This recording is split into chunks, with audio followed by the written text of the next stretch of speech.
everybody, welcome back to another video by DissociaDID. My name is Kaya and this is Mango. Hi baby. Hi. And you're about to meet Murmur. Oh my god! Come here. My name is Kaya and I have dissociative identity disorder, and that means that I have alters or alternate states of identity. DID used to be known as multiple personality disorder and it was renamed in the 90s, 1994, to be called dissociative identity disorder to better represent what the disorder actually is. Here on DissociaDID we run a project which is raising awareness for dissociative identity disorder and other trauma-related disorders. DID is not fun and games, it's not a role play, it's not a horror movie, and it's certainly not anybody's horror movie trope and shouldn't be displayed as one. Having DID isn't the end of the world, but it's also not a happy disorder to have, not that any are. DID is created due to repeated childhood trauma. In a lot of cases this is extremely severe and repeated childhood abuse.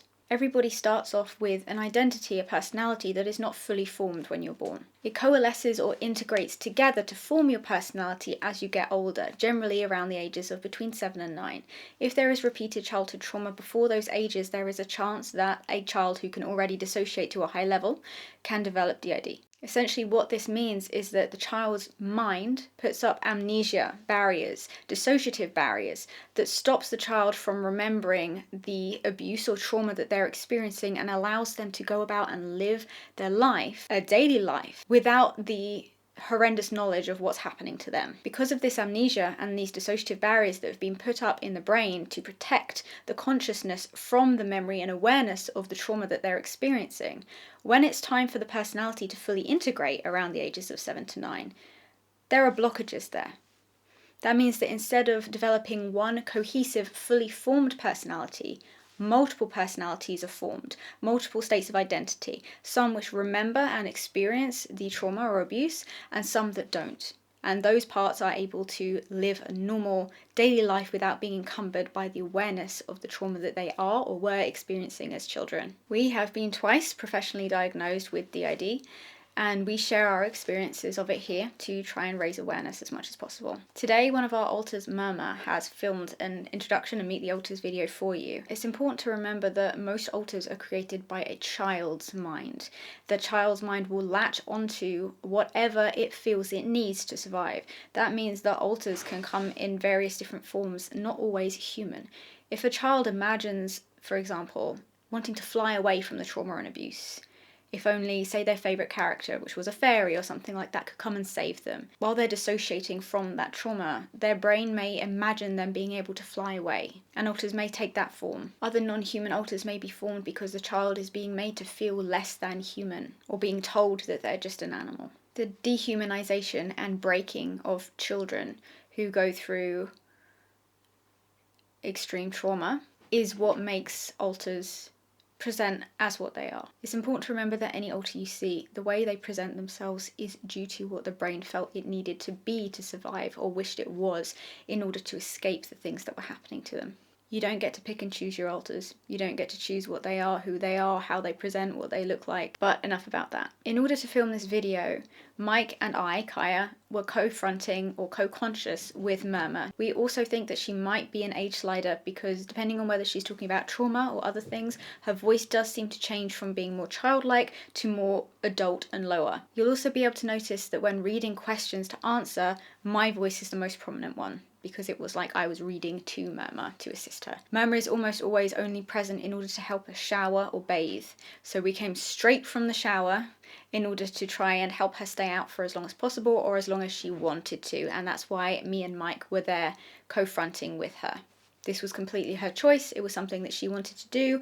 We were there to help her stay in the front without being dragged back in for as long as she decided she wanted to be there. We were there for moral and physical support.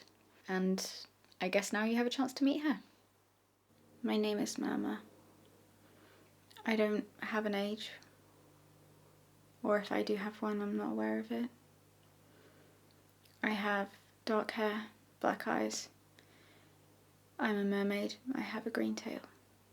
My role in the system is to help us deal with water-related trauma and abuse. I help the system to shower and bathe.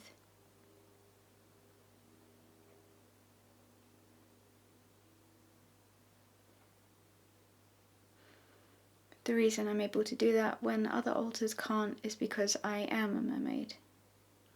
That means I can't drown. So I have nothing to fear from water. Nothing to fear from flashbacks. Because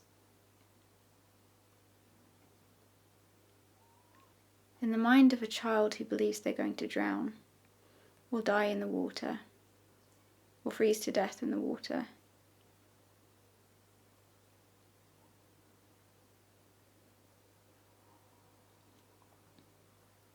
a child, like in our case, might imagine a mermaid coming to save them from drowning. So while we do have flashbacks to water-related trauma and abuse in bathrooms,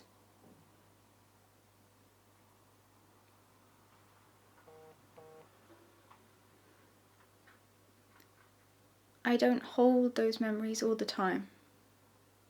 But if we experience a flashback, which we often do when we need to shower or bathe, I'm the best person to deal with it, because other people may panic, reliving those experiences, believing that they're drowning or they're going to die. It doesn't affect me as much because, being a mermaid, it's impossible for me to drown. While I know logically that the body can drown,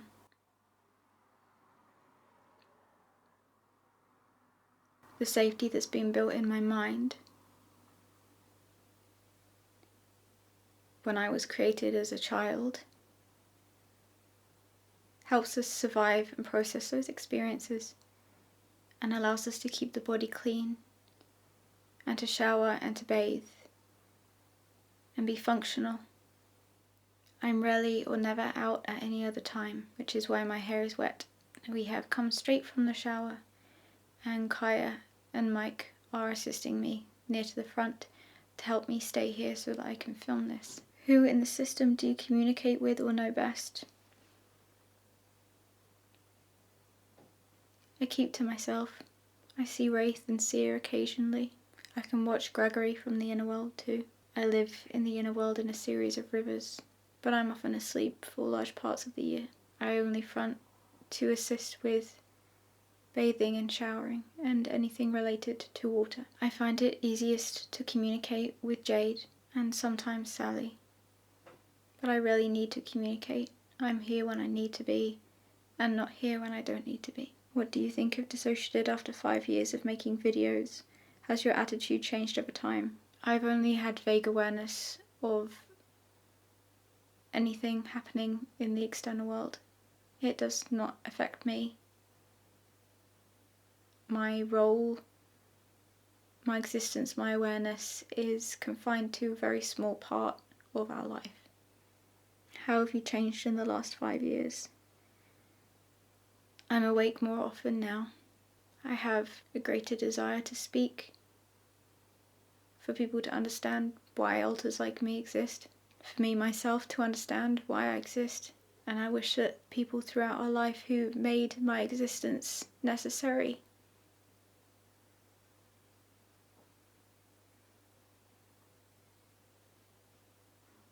to know that I don't forgive them and I won't forget.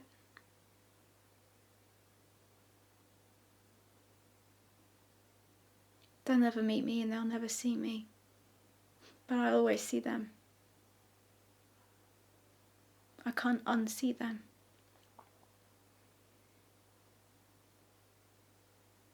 And I have a greater desire to talk about it than I used to. But I'm not somebody who talks much anyway. I rarely get the opportunity to. It's unusual for me to front when I'm not immediately needed to do my role. Sometimes I'll be triggered out by something, a song, an experience, a memory, a video, a sound. What do you want from our short-term future? What do you want to see us do next? I'd like more stability. I'd like to be more included in the system. I'd like to be seen and understood for who and what I am and why I'm here. That I'm not something amusing for people to gawk at. That I'm not something imaginary or made up for attention. That I was made because a child thought they were going to die.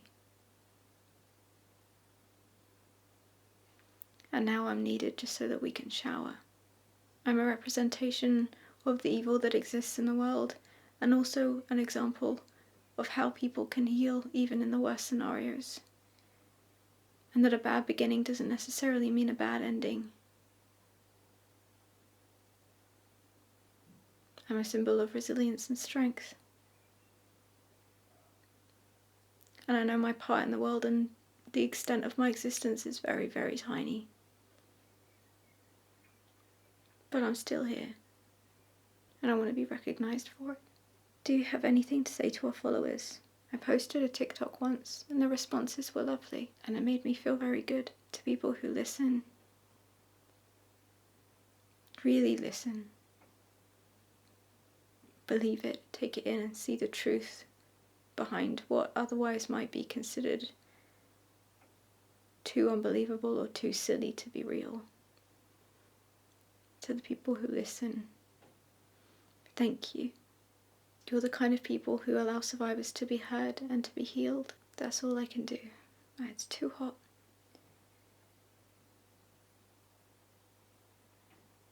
Too hot, too dry.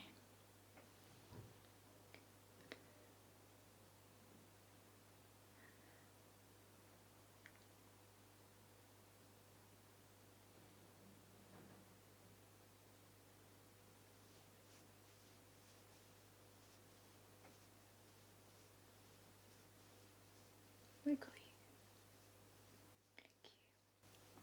Thank you. Thank you. You're okay. You're okay.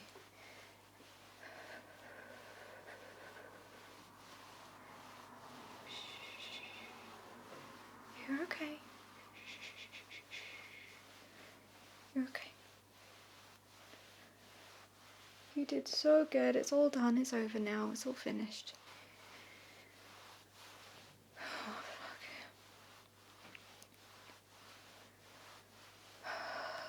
fuck. Ugh.